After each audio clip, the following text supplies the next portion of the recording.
If you are a lover of politics, then you will know that in December 2021, leader Kim Jong Un celebrated 10 years of ruling in North Korea.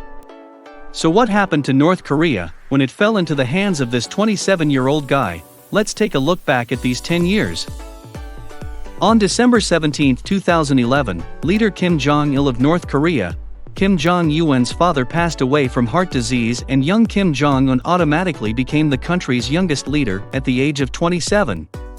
Both the West and the North Korea people are skeptical whether this young man can do anything or not. Will someone share power and run the country with Un, or Un will soon make North Korea fall, and then North and South Korea will merge into one? In general, not many people believe in the ability of this young man. As for Kim Jong Un's style, there are also two streams of opinion. One is the people who think Un is still young, probably just following his grandfather and doing it in the tradition. So there are few mistakes, and North Korea is still as old and backward as before. The other two is that Un can go to school in Europe, sometimes follow Europe, open the country to the country, people sing and dance. However, all the rumors are not true, or in short, Kim Jong Un is not a medium type. In fact, he is a very dangerous type, which is shown through 10 years in power as follows. Perhaps the first issue to discuss is that the acquisition of power without anyone's support. Kim Jong Un decided to raise the sky with one hand. Surely many of you simply think that, in the country of North Korea, it's no different from the feudal period. The Kim father and son are kings, so they can take the throne. Who dares to do anything to worry about it? It's really not like that. Despite jumping to the most powerful seat, Kim Jong Un still faces many challenges. He has an older brother, he also has family members, and he has both army generals, all of whom were able to rob or at least share a portion of power. So Un carried out a number of purges. The first was the trial of his uncle Jang Song-thaek in 2013 for treason. The execution was reported to the media. That led many analysts to assess that Un is more brutal than his father. His father also purged many people, but kept it secret, not so public. The second is the assassination of half-brother Kim Jong Nam with VX poison in Malaysia. Third, in 2016, Un dissolved the National Defense Commission, replacing it with the State Affairs Commission, a move that removed several senior military members and added many other ministry leaders, thus both reducing the influence of the army on the country and bringing close people to power. Fourth was at the 8th Party Congress, Kim Jong Un removed portraits of Kim Il-sung and Kim Jong-il from the background, which is a North Korean tradition. During this meeting, the party also removed the term military policy first from the preamble to the charter and included people first politics. As such, not only has Kim Jong Un sought to reduce the power of the military, but he has also attempted to separate himself from the shadows of his father and grandfather. He built his own image of a less authoritarian leader who put the interests of the people first.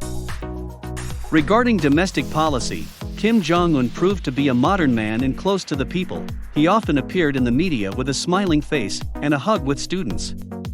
This is in stark contrast to his father, Kim Jong-il, who is almost extremely restricted from taking pictures with civilians. Not only being friendly, the North Korean leader is also more open to the media and honest with the public. For example, when a North Korean rocket exploded after launch in April 2012, the state's official media was allowed to cover the incident, which is believed to be an extremely rare development. By contrast, when North Korea failed to launch a satellite in 2009 under Kim Jong-il, state media were forced to say the launch was a resounding success. Or during the August 2020 meeting, Kim Jong Un admitted that North Korea did not achieve any of its 5-year economic goals. Thus, in general, the new leader of North Korea is honest, less deceitful than the previous generation, and is trying to regain the trust of the people. However, despite its openness and modernity, North Korea still tightens its grip on the penetration of South Korean and Western culture. Regarding foreign affairs, it seems that North Korea will have more hope in the future when Kim Jong Un is ready to sit at the negotiating table with the US. Between Kim Jong Un and US President Donald Trump has held 3 meetings directly, but unfortunately both sides are too tough and can't agree on anything. Anyway, it shows that Un has been a bit more flexible in diplomacy, but it does not mean that he is weaker or more cowardly than his father. In fact, in 2017 alone, the North Korean leader conducted 3 intercontinental ballistic missile tests and 1 nuclear test. Despite the threat of the US president, adding up all under Kim Jong Un, North Korea has conducted more than 120 missile tests, while his father and grandfather's lifetime have only tested 30 times. Thanks to this persistence, North Korea already has an arsenal of missiles, covering many different ranges. Some types can be equipped with nuclear weapons. The country began flight testing of the BM-25 Musudan missile in April 2016, but it took 5 failures before successfully launching it in June 2016. In 2015, the country also experienced 3 failed tests of the KN-11, a submarine-launched ballistic missile, and succeeded in August 2016. Looking back after 10 years, Kim Jong Un is still in charge of North Korea, and the country has not collapsed, but also has not opened up. Neither of the predictions were correct. Instead, Kim Jong Un has consolidated power in the country, built up North Korea's nuclear and missile arsenal, and improved the country's relations with its traditional ally and biggest trading partner is China. Despite the COVID-19 pandemic, a big challenge for the country's economy, Kim Jong Un still shows more confidence than ever.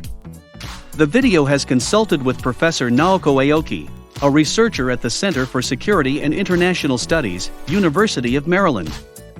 Thank you for watching the video. If the video is useful, please click like, share, comment and subscribe to the channel to follow the latest videos released at 8 p.m. Pacific Time on Tuesdays and Saturdays weekly. Goodbye and see you again.